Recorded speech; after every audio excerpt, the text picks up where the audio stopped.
जनसंवाद न्यूज, सत्य आणि विश्वासाची बातमी। भाई बनता तुम लोग? तुम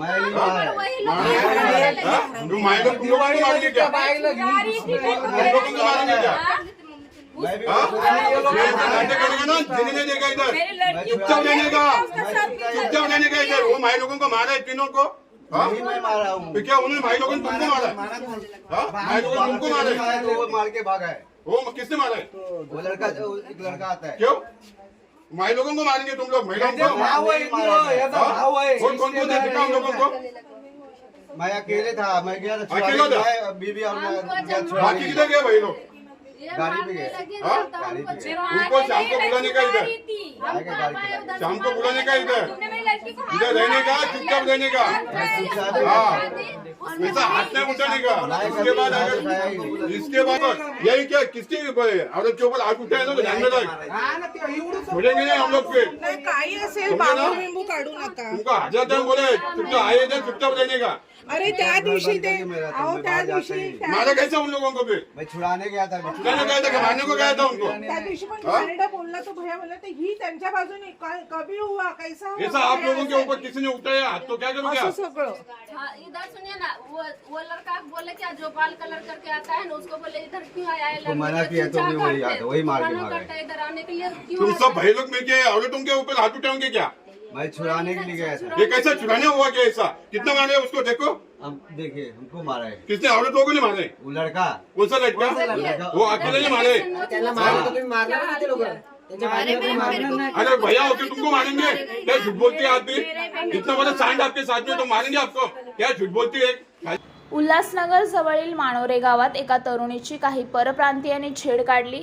जाब विचारण्यासाठी गेलेल्या मराठी कुटुंबाला मारहाण झाल्याची घटना घडली आहे। या प्रकरणी पोलीस ठाण्यात तक्रार दाखल करण्यासाठी गेलेल्या कुटुंबाची तक्रार न घेतल्याचा आरोप पीडित कुटुंबांनी केलाय। आता या घटनेनंतर मनसे कार्यकर्ते आक्रमक झाले असून त्यांनी त्या कुटुंबाची भेट घेत परप्रांतीयांना सज्जड दम भरला आहे। माणेरे गावात जय म्हैसोबा चौक आहे, त्या ठिकाणी काही चाळीत परप्रांतीय आणि मराठी कुटुंब राहतात। मंगळवारी रात्री एका अल्पवयीन मुलीची छेड काढली आणि त्याचा जाब विचारण्यासाठी गेलेल्या मराठी कुटुंबाला मारहाण झाली। या घटनेनंतर पोलिसांनी त्या परप्रांतीय नागरिकांची एनसी दाखल केली, परंतु मराठी कुटुंबाची तक्रार दाखल करण्यात न आल्याचा आरोप करण्यात आलाय। या घटनेनंतर मनसेचे गुरुनाथ भोईर यांनी पीडित कुटुंबाची भेट घेत कारवाईची मागणी केली। तसेच परप्रांतीय राहत असलेल्या चाळीत जाऊन सज्जड दम देखील भरण्यात आलाय। येथील परप्रांतीय पुरुष तोकडे कपडे परिधान करून महिलांकडे अश्लील चाळे आणि कमेंट पास करत असल्याचं म्हणणं येथील नागरिकांचं आहे। यावर पोलिसांनी कारवाई करावी अशी मागणी महिलांनी केली। मानेरा गाव म्हसोबा चौकामध्ये राहते मी। इथं अशी भांडणं चालली होती तर मी मधीत पडली। काय काय भांडणं होती? कशावर भांडणं ये पोरीला छेडखानी चालू होती। कोण करत होते छेडखानी? ते पाठीमाग मतलब पडकन मतलब राहतात तिथं भैया लोक ती राहतात ते लोक। तर मी अशी धावत गेली, बघायला लागली तर इच्छा ते लोक हातापायी करत होते। तर मी सोरवायला गेली तर त्यांनी मला बी घेतली। तर ही माझी पोरगी बी सोरायला गेली, हिला बी मतलब मारपिटामध्ये घेतले। ते लोक एक नाही, कम से कम 10-12 लोक होते। सोराता त्यांच्या बायका बी मतलब 2-3 आहेत, ते लोक बी आम्हाला दांड्या घेऊन मारले।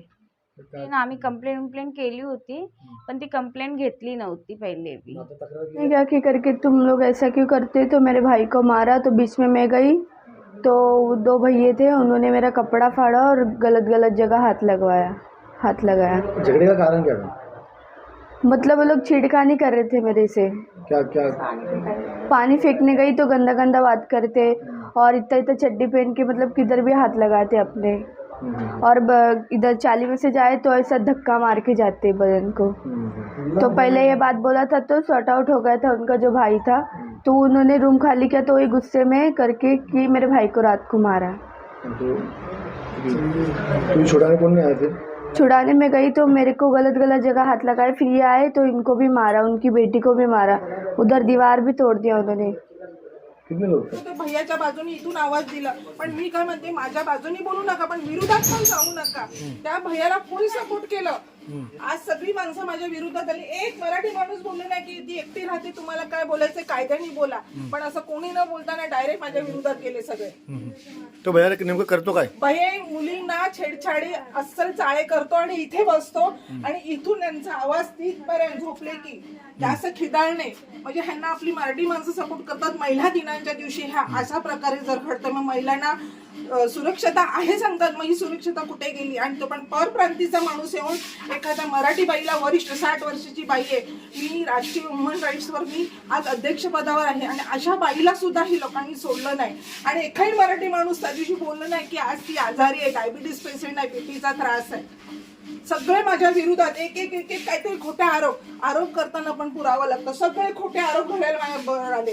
आणि मी एकटी असली ना की ह्या सगळ्या मराठी बायकांच्या भैयाला खाना खाया अब आये वो क्यों नहीं गाव से आहे, ती आता पळाली बघा, ती पळाली. हे आम्हाला भेटीदरम्यान असं समजलं का खूप घाणेरडं प्रकरण झालं रात्रीच्या वेळी.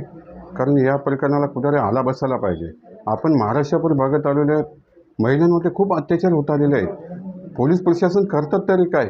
एक महिला तुमच्याजवळ तक्रार घेऊन आली, तिची तक्रार नाही घेता तुम्ही क्रॉस केस लावायचे गोष्टी करता. मग असे करण्यात प्रकरण वाढेल का कमी होणार आहे? कुठेतरी यांच्यावरती पोलीस केसाचा दबाव पण टाकायला पाहिजे. आणि दुसरी गोष्ट, हे परप्रांतीय लोक आहेत, भैया लोक, हे लोक येऊन इथे असे महिलांवरती अत्याचार करणार, दादागिरी करणार, हे कुठपर्यंत सहन करणार आहे? आता आम्ही पूर्ण महाराष्ट्र नवनिर्माण सेना या ताईंच्या पाठीशी उभे आहे व त्यांना न्याय कसं मिळून देणार या आम्ही पूर्ण सातत्याने त्यांना पाठपुरावा करत राहू. आणि मी महाराष्ट्राच्या मुख्यमंत्र्यांना एक नम्र विनंती करतोय की आपण लाडक्या बहिणी करतोय, पण लाडक्या बहिणी कुठेतरी असुरक्षित आहेत. कुठेतरी पोलीस प्रशासनावर पण दबाव यायला पाहिजे या गोष्टीचा. कारण एक महिला रात्रीच्या वेळी तुमच्याजवळ तक्रार घेऊन जाते, तुम्ही लोक तक्रार घेत नाही, ही खूप चुकीची गोष्ट झालेली आहे आणि याचा आम्ही निषेध पण करतोय. मी पण राहायला इथेच आहे या चाळीमध्ये. सतत ह्या लोकांचे असे शाब्दिक चकमक होत राहते. आता मागे माझ्या कानावर बात पडली होती की बाबा भैया लोक इथे छेडखानी वगैरे करतात. आता काही भैया आपल्यासोबतसुद्धा राहतात, पण काही गिनेचुने भयांमुळं बाकीच्यांची नावं खराब होतात. आता मागे 2 वेळेस मी हा समेट काढण्याचा प्रयत्न केला इथं स्थानिक लोकांना सोबत घेऊन, तरीसुद्धा यांना चाप बसत नाही आहे. ह्या 13-14 वर्षाच्या मुली आहेत, काही ही 16 वर्षाची. येता जाता आता ठीक आहे, बाहेर माणूस कचरा वगैरे टाकायला येतो, विनाकारण त्यांना टॉंग मारणार, विनाकारण त्यांना हापच्या डनवर येऊन तिथं बडबड करणार, म्हणजे अश्लील भाषेमध्ये त्यांची ते आर्यवेपणा असतो तो.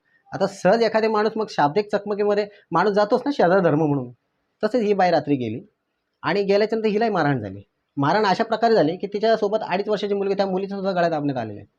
म्हणजे एवढं यांचा आर्यवेपणा चाललं आहे का? शेवटी मग आम्हाला धाव घ्यावं लागली गुरुनाथ भोईर साहेबांना. मी त्यांना फोन केला रात्री. आमचे मित्रबंधू आहेत विशालजी म्हणून, त्यांना हा प्रकार कळला, ते सुद्धा तिथं आले, तर त्यालासुद्धा मारहाण झाली रात्री. म्हणजे 10 ते 12 जणांचा लगेच जमावडा तयार होतो. हे प्रकरण काय आहे? म्हणजे परप्रांतीय म्हणून आम्ही ह्यांना जवळ घेतोय नाही असं नाही, सगळेच पोट जगायला आलेले आहेत, पण इथं एवढी आररावी नाही करता कामा की बाबा इथं आमच्यावर बोकांडीपासून आमच्याच बायकांना तुम्ही लचके तोडाल. तर हे माझी सुद्धा विनंती आहे महाराष्ट्राच्या मुख्यमंत्र्यांना आणि त्यांच्या गृह खात्याला की जे काय प्रकार घडला. आता मी स्वतः रात्री पोलीस स्टेशनला गेलो होतो, साहेबांनी तिथे नॉर्मल NC नॉन कॉग्निझेबल ऑफेन्स आणि त्याच्यानंतर म्हटलं की FIR घेणार नाही आम्ही क्रॉस करू. ही कुठली पद्धत आहे? फिर्यादीकार हा प्रथम तिथे गेलेला आहे आणि त्याच्यानंतर त्याचं न ऐकून घेता तुम्ही डायरेक्ट पाठीमागून घेणारं जे अक्यूज पर्सन आहे त्याचं तुम्ही म्हणणं ऐकून घेऊन लगेच त्याची तुम्ही NC घेतली त्याच्या म्हणण्याप्रमाणे आणि या लोकांनी MLCला पाठवून दिलं. हा म्हणजे सिनियर साहेबांनी याचं गांभीर्य लक्षात घ्यावं की इथून पुढे जर काय प्रकार घडला तर ह्याला प्रशासन जबाबदार असेल, पोलीस प्रशासन. संवाद न्यूज, सत्य आणि विश्वासाची बातमी. आजच सबस्क्राईब करून बेल आयकॉनला क्लिक करा आणि पहा ताज्या घडामोडींचा अचूक अंदाज आपल्या मोबाईलवर.